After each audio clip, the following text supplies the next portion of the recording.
Të dashur familjar, miq dhe të afër, të gjithë që e doni Shpatin, që jeni të pranishëm dhe gjithka.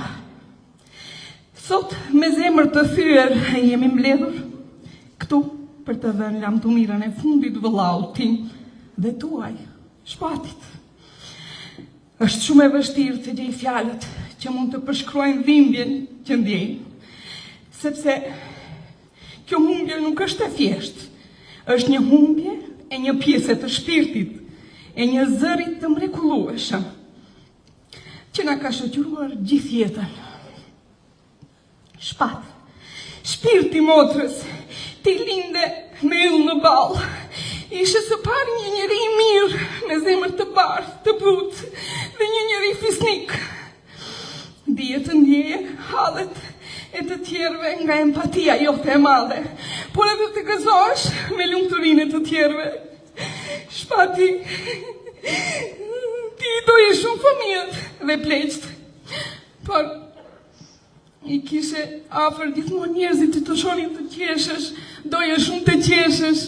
Buzëqeshja ishte sinonimi yt. Është e rëndë të pranojmë se nuk do ta dëgjojmë më zërin tënd, por ti do të mbetesh mes nesh në çdo kujtim, buzëqeshje dhe gest mirësie që ke lënë pas. Jeta e Shpatit ishte një shembull dashurie dhe modestie, një shenjë që bën të kuptojmë se njeriu me vete merr atë që nuk merr me vete atë që ka patur, por atë që ka dhënë.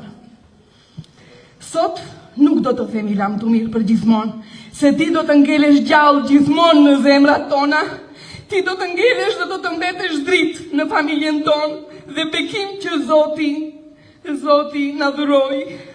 Amanetin tënd, Roelin, do ta shosi sytë e ballit.